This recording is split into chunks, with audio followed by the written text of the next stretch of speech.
Comme plusieurs autres structures et associations intervenant dans le secteur des mines, la Direction générale du cadastre minier a saisi l'occasion de la foire de la 5e édition de la Semaine des activités minières d'Afrique de l'Ouest qui s'est tenue du 28 au 30 septembre 2023 pour venir présenter au public les différentes activités qu'elle mène ainsi que les missions qui lui sont assignées.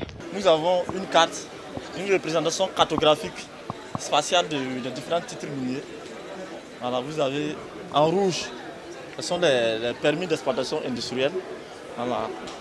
Et en bleu, les carrés bleus sont des permis de recherche. Vous voyez que dans tout le pays est presque occupé par ces permis de recherche. Au total, nous avons 354 permis qui sont valides.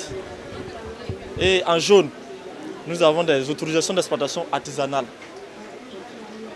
En orange, vous voyez que c'est petit parce que ce sont des permis d'exploitation semi-mécanisée. La superficie est tellement petite que sur une échelle, on ne peut pas les voir. C'est 1 km² au maximum.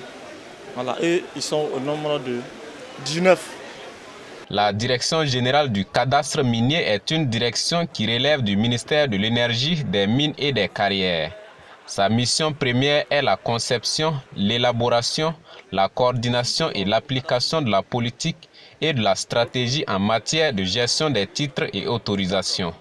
À ce titre, elle est chargée entre autres de traiter les demandes de titres miniers, de veiller au respect de la réglementation relative à la gestion des titres miniers et autorisations, de liquider les droits fixes ainsi que les taxes superficielles. La direction du cadastre minier, c'est une direction, on peut dire que c'est la porte d'entrée du secteur minier. C'est là-bas où on octroie les titres miniers et autorisations. Donc quand tu veux faire la recherche, tu passes au cadastre, tu te poses des papiers et on t'octroie un titre qui te permet de faire la recherche sur le périmètre que tu as demandé. Alors, que ce soit l'exploitation, que ce soit la recherche, que ce soit pour l'artisanat minier et autres. Alors, c'est au cadastre minier, voilà, on reçoit tes dossiers pour que tu puisses commencer une éventuelle recherche sur ton permis. Quatrième producteur d'or en Afrique, le Burkina regorge de nombreux potentiels et il peut être considéré comme un pays minier selon Moussa Ouedraogo.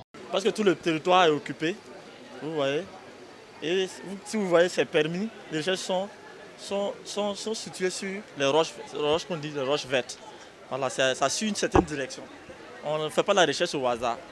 Vous voyez, il y a des zones où il n'y a presque pas de permis de recherche. Ces zones-là sont des zones où on dit que ce sont des granitoïdes. C'est vrai qu'il y a des recherches récentes qui disent qu'il y a de l'or là-bas, mais bon, les gens ne font pas trop la recherche. C'est seulement les carrières qu'on peut retrouver au niveau de ces zones. On peut dire que la recherche, mais on n'a pas encore même fait la moitié même de la recherche. Il y a des minéraux qui sont dans nos sous-sols qu'on n'a même pas encore découvert. Donc on peut dire dans 500 ans, mais on peut toujours être un pays minier. Surtout en ces périodes où il y a l'insécurité, on peut dire non, c'est le moment de montrer que c'est un secteur qui est résilient. Voilà, et la recherche continue. Parce que d'autres pays, quand tu es dans d'autres pays, tu dis non, ici, est-ce qu'on fait la recherche encore? Est-ce que ce pays-là, est-ce qu'il y a de l'or? Voici.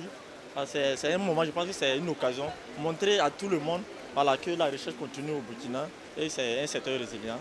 Dans le cadre de ces activités, la Direction générale du cadastre minier est également engagée dans la promotion de l'exploitation minière responsable et durable.